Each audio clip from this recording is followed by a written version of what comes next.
한 번 더 강조를 드리지만 키포인트는 특이한 문제고 독특한 유형의 문제들이 출제를 될 거고 모의고사 유형의 문제들 많이 출제가 될 거기 때문에. 네, 안녕하세요. 다운수학의 김대훈입니다. 자, 오늘은 이제 강서구 1학년 학생들 수학 시험이 끝이 났는데 이번 2학기 중간고사가 어떻게 출제됐는지 먼저 자세히 살펴보고 그걸 바탕으로 기말 대비할 때는 어떤 거를 좀 포인트로 둬야 성적이 조금 더 잘 나올 수 있을지에 대해서 이제 제가 단연간 강서구 반을 전담하면서 느낀 것들을 바탕으로 소개를 해드릴 거니까 꽤나 많은 도움이 되실 거예요. 그래서 영상을 꼭 끝까지 시청해 주시면 감사하겠습니다. 먼저 말씀드린 대로 중간고사 분석을 먼저 해볼 텐데 전체적으로 저번 1학기 기말고사랑 비교를 하겠습니다. 왜냐하면 1학기 중간고사는 너무너무 어렵고 이상하게 출제가 됐던 시험이라 그런 시험은 앞으로 보기는 드물 거고요. 저번 1학기 기말고사가 딱 평소 강서구에서 내던 그대로 그 스타일 그대로 난이도도 그대로 유지가 됐던 시험이라 그걸 기준으로 비교를 하면서 말씀을 드려볼게요. 1학기 기말고사랑 비교를 한다면 문항수는 안 변했죠. 객관식 20문항, 단답형 4문항. 그리고 시간 60분이라는 것까지는 변하지 않았고 객관식이랑 단답형 배점까지 완벽하게 똑같았습니다. 아마 뭐 객관식 문항수, 단답형 문항수 그리고 시간 60분이라는 거는 한동안은 변하지 않을 거고요. 1학기 기말고사랑 비교했을 때 조금 달라진 점이 있냐라고 물어본다면 난이도예요, 난이도. 1학기 기말고사가 평소에 나오던 강서구의 난이도 그대로였다면 이번 2학기 중간고사는 그때보다 조금 쉬워졌거든요. 근데 물론 이 쉬워진 난이도를 느낄 수 있으려면, 체감할 수 있으려면 공부를 열심히 했어야 돼요. 공부를 열심히 하고 제대로 한 친구들한테는 난이도가 쉽게 느껴졌을 텐데 그게 아니고 공부를 좀 덜 열심히 했다거나 좀 다른 방법으로, 틀린 방법으로 공부를 했던 친구들한테는 난이도가 낮아졌다는 거를 느끼기는 힘들었을 거예요. 실제로 난이도가 낮아졌다는 거를 느끼려면 뒤에 있는 고난도, 최고난도 문제들을 충분히 풀어봐야 되는 건데 아마 공부를 좀 덜 열심히 했던 친구들은 그런 고난도 문제들을 접근하기 전에 시험이 아마 끝이 났을 겁니다. 왜냐하면 강서구에서 항상 시간 60분을 주지만 시간 내에 풀 수 없는 문제들을 내잖아요.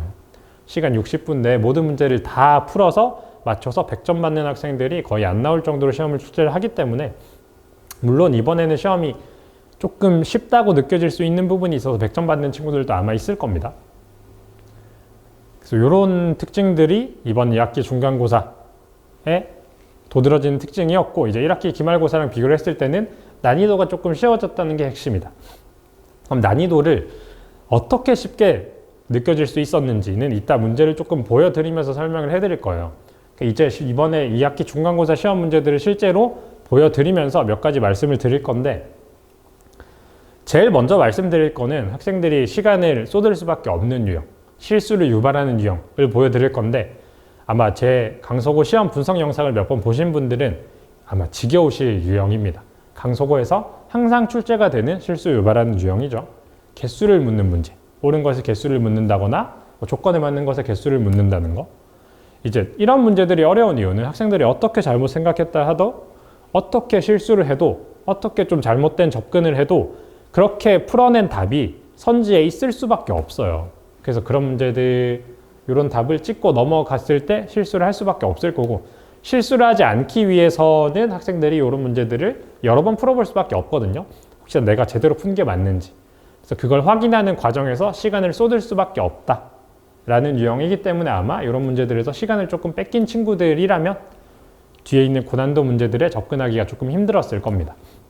그래서 가장 먼저 이런 실수 유발하는 문제를 얼마나 잘 넘겼느냐가 좋은 점수를 받기 위한 첫 번째 아마 관문이었을 거예요. 그리고 제가 매번 얘기를 드리는 거지만 강서구 시험의 특징 중에 하나가 또 이런 실수 유발하는 문제가 이번에도 실제로 9번, 11번 이렇게 출제가 됐거든요. 얘네들이 지금 객관식은 총 20문제잖아요. 그 20문제 가운데 딱 정 가운데 위치하는 문제들입니다. 얘네 실수 유발하는 문제들을 기준으로 요거 앞에 있는 문제들, 그러니까 지금은 1번부터 8번까지겠죠. 그 문제들은 너무너무 쉬운 문제들이에요. 1번부터 2번 시험에서 8번까지는 이제 조금 과장을 못해서 5분 안에 충분히 끝을 낼 수 있는 문제들이고 그런 문제들을 잘 실수 없이 넘겼으면 이제 9번, 11번에서 더더욱 시간을 아낄 수 있었을 거고요. 9번, 11번 문제까지 잘 넘겼으면 요 뒤에 나오는 문제들은 객관식 뭐 중후반부라고 볼 수 있겠죠. 그런 문제들은 충분히 어려운 문제가 맞습니다.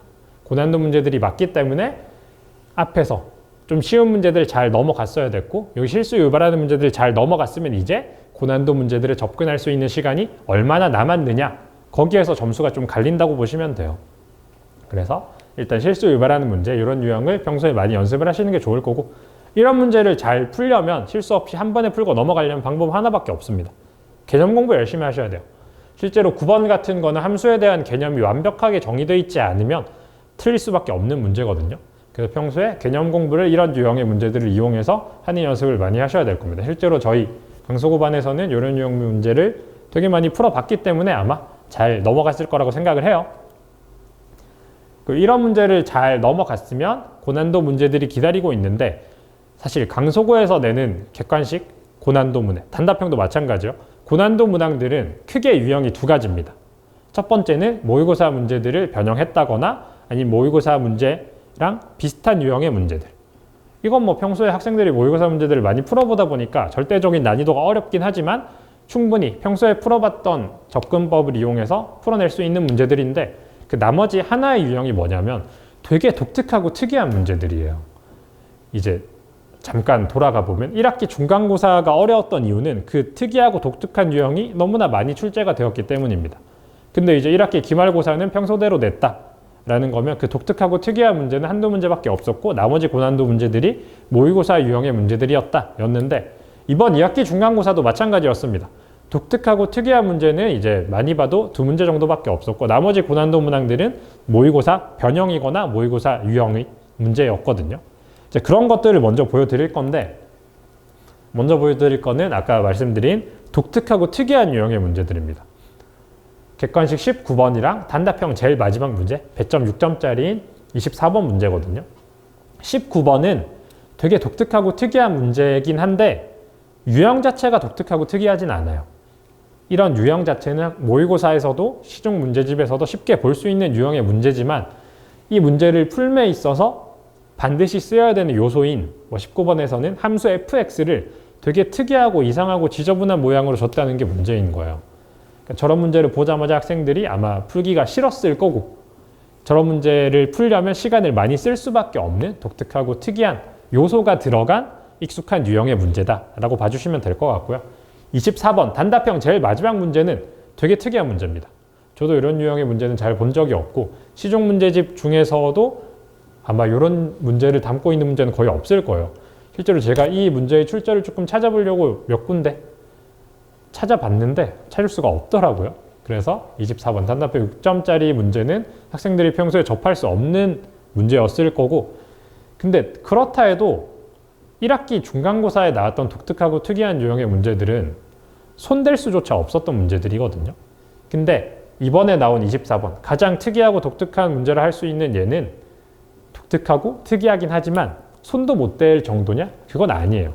시간이 충분히 주어졌다면 충분히 풀어낼 수 있는 문제고, 아마 이번 시험에서도 이 문제를 맞춘 학생들이 꽤나 있을 거라고 봅니다. 저는 독특하고 특이한 문제긴 하지만 접근을 할 수 없는 문제는 아니다. 학생들이 처음 맞닥뜨리는 유형의 문제인 것뿐이지 난이도가 손도 못 댈 정도로 어렵진 않았다. 그래서 이제 이런 문제들이 출제가 됐기 때문에 학생들이 평소에 풀었던 문제들, 그러니까 1학기 때 치러졌던 시험보다는 난이도가 낮게 느껴질 수밖에 없었다라는 거예요. 물론 난이도가 낮게 느껴지려면 이런 문제들에 접근할 시간이 충분히 있어야 되겠죠. 그럼 이제 공부를 평소에 열심히 했다는 친구들 한테는 이런 문제들에 접근할 시간이 충분했을 거기 때문에 난이도가 낮게 느껴질 수밖에 없었다라는 거고요. 이런 독특하고 특이한 유형의 문제도 고난도 문제로 등장을 하지만 모의고사 유형도 분명히 등장을 한다 말씀드렸고, 모의고사 변형 문제가 이번에 하나 등장을 했어요. 객관식 마지막 문제였거든요. 왼쪽에 있는 20번 문제가 이번 실제 중간고사 20번 문제였고, 이의 원본 문제가 오른쪽에 보여드리는 2017년에 치러진 고3 모의고사의 문제입니다. 그러니까 아마 수학을 좀 모르는 분들이 보시더라도 문제가 똑같이 생겼죠. 이제 강소고는 모의고사 변형 문제를 낼 때 사실 변형을 되게 많이 하는 학교는 아닙니다. 실제로 보더라도 문제의 뭐 숫자 몇 개, 조건 몇 개 정도만 바꿨지 큰 틀은 똑같아요. 똑같아. 강소고 학생들, 목동권 학생들이라면 시험 대비를 하면서 모의고사 문제를 안 풀어볼 리는 없다. 당연히 강소고 학생들, 저희 반에 있는 친구들도 이 원본 문제들을 풀어봤거든요. 그래서 이 원본 문제를 한 번이라도 풀어본 친구들은 단답형 20번을 풀었을 때 당연히 맞출 수밖에 없는 문제라, 단답형 가장 마지막 문제가 이런 모의고사 변형 문제, 원본 문제들을 한 번이라도 풀어봤으면 충분히 접근할 수 있는 문제로 출제가 되었기 때문에 이런 점도 난이도를 낮추는데 한 몫을 당연히 했을 겁니다. 근데 여기서도 또 말씀드리지만 난이도가 낮게 느껴지려면 이 문제를 풀어봐야 돼요. 진짜 시험 시간 60분 내. 근데 조금 공부를 덜 열심히 한 친구들이라면 이런 아까 말씀드린 19번, 24번 아니면 단답형 제일 마지막 문제인 20번 이 문제에 접근도 하기 전에 그 앞에서 시험 시간이 이미 끝났을 거라고요. 그래서 그런 학생들이라면 시험 시간 내에 주어진 문제들을 좀 빠르고 정확하게 풀어내는 연습을 하는 게 먼저예요. 이제 그런 연습이 다 된 친구들이라면 고난도 문제들을 접근하는 법을 연습을 하셔야 되는데 이제 그런 연습이 충분히 된 친구들에 한해서 이번 시험이 조금 쉽게 느껴졌을 거다라는 게 제 판단입니다. 총평을 조금 해드리면 실수 유발하는 유형은 이번에도 등장을 했고 이런 유형은 강소고에서는 빼놓을 수가 없는 유형이기 때문에 연습을 꼭 열심히 하셔야 되고요. 방금 보여드린 고난도, 최고난도라고 할 수 있는 문항들이 난이도가 조금 하락했다는 게 제일 중요한 포인트인 것 같아요, 이번에는. 근데 그 난이도가 하락했다는 게 모의고사 변형 문제를 하나 그대로 넣어놨고 독특하고 특이한 유형의 문제도 분명 있긴 했지만 1학기 중간고사랑 비교를 해보면 손도 못 댈 정도로 어려운 문제는 아니었기 때문에 잘하는 학생들이라면 충분히 접근할 시간이 남아있었을 거다. 그런 포인트들 덕분에 난이도가 하락했다 라고 말씀을 드릴 수 있는 거고, 근데 그래도 이제 최상위권 학생들을 제외를 하고 나면 시간이 부족한 건 당연할 겁니다. 아까 말씀드렸다시피 9번, 11번 실수 유발하는 문제들에서 시간을 많이 쓸 수밖에 없고 그 뒤에 고난도 문제들의 난이도가 조금 하락했다고는 하지만 그래도 어려운 문제들은 맞기 때문에 그런 문제들이 평소에 익숙하지 않은 친구들이라면 그런 문제 한 문제가 조금 어렵게 느껴졌을 거라 시간이 부족할 수밖에 없었을 거예요. 그래서 학생들이 좀 평소에 공부를 할 때 어떤 식으로 접근을 해야 되는 건 실제로 저희 반 학생들한테도 많이 연습을 시키는 건데 본인의 수준을 먼저 판단을 하시고 나는 뒤에 고난도 문제들을 풀기도 제대로 풀어보기도 전에 시간이 끝나는 스타일이야.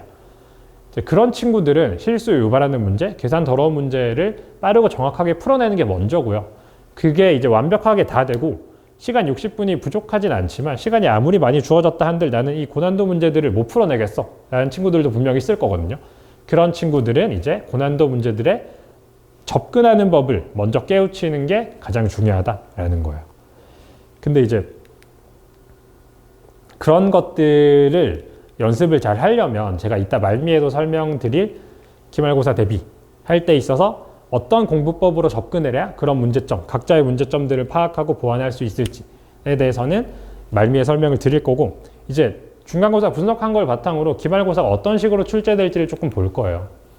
아마 전체적인 시험 형태는 그대로 유지가 될 겁니다. 문항수랑 시간 60분이라는 거 그대로 유지가 될 거고 실수 유발하는 문제랑 시간 부족하다라는 것도 그대로 유지가 될 텐데 이제 핵심적인 부분은 고난도 문항들을 예로 말씀드릴게요. 아까 기억하시죠? 고난도 문항은 유형이 두 개다. 모의고사 변형이거나 모의고사 스타일이거나 또는 독특하고 특이한 유형이거나. 자, 이번 기말고사에는 들어가는 단원을 잘 떠올려 보시면 함수 단원들, 유리함수, 무리함수, 그리고 아마 그 앞에 나온 함수 단원들, 유리함수, 무리함수 앞에 있는 뭐 합성함수, 역함수 이런 단원들은 누적돼서 기말고사 때도 들어갈 거예요. 그래서 크게 보면 함수, 유리함수, 무리함수 다 포함해서 함수라고 부를게요. 이 함수 단원이랑 그 뒤에 나오는 경우의 수 단원 이렇게가 기말고사 범위에 들어갈 텐데 강소고에서 경우의 수 문제들을 꽤나 어렵게 잘 내는 편입니다. 꽤나 어렵게. 그러니까 절대적인 난이도가 어려운 것도 맞지만 시중에 있는 문제들이 아닌 좀 독특하고 특이한 유형의 문제들을 특히 경우의 수 단원에서 꽤나 잘 출제하는 편이거든요.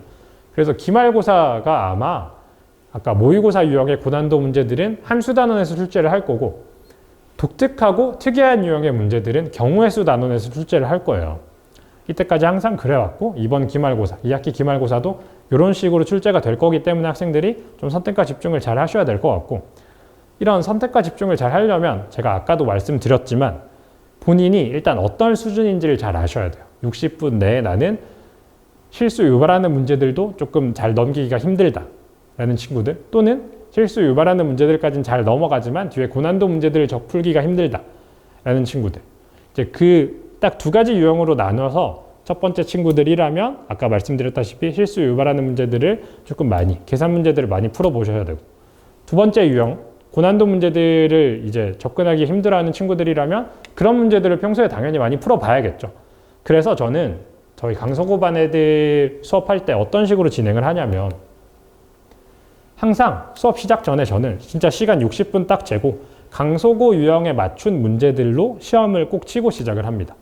실제로 초반부는 되게 쉽게 만들어 두고요. 중간에 계산 실수 또는 실수 유발하는 유형의 문제들을 넣어두고 그 뒤에서 이제 고난도 문제들을 착착착착 넣어두는 그런 시험지를 제가 직접 제작을 해서 학생들한테 시험을 꼭 치고 수업을 시작하게 해요.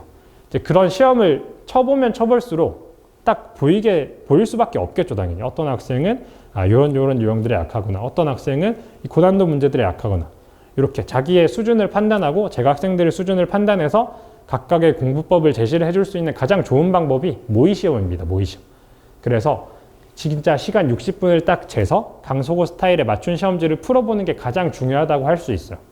그러고 나서 본인 스타일에 맞는 이제 문제들을 착착착착 풀어 나가는 게 본인의 실력을 가장 많이 상승시킬 수 있는 방법이고, 그렇게 공부를 제대로 한 친구들만이 진짜 시험에서 난이도가 어렵다? 아니면 좀 쉽다? 라는 걸 느낄 수 있는 거예요. 평소에 그런 식으로 공부를 하셔야 이번 기말고사 때도 좋은 점수를 좀 기대할 수밖에 없기 때문에 제가 알려드리는 요 방법, 모의시험을 이용한 본인의 수준을 판단한다. 그 뒤에 본인의 수준에 맞춰서 선택과 집중, 공부법을 꼭 참고하셔서 기말고사 때는 좋은 성적을 받으시기를 바라겠습니다. 한 번 더 강조를 드리지만 키포인트는 경우의 수에서는 특이한 문제고 독특한 유형의 문제들이 출제를 될 거고, 모의고사 유형의 문제들은 아마 함수 단원에서 많이 출제가 될 거기 때문에 그렇게 또 이분법적으로 나눠서 접근을 해보시는 것도 좋은 방법일 겁니다. 영상이 여기서 마무리를 해보도록 할 건데 많은 도움이 되셨으면 좋겠습니다. 감사합니다.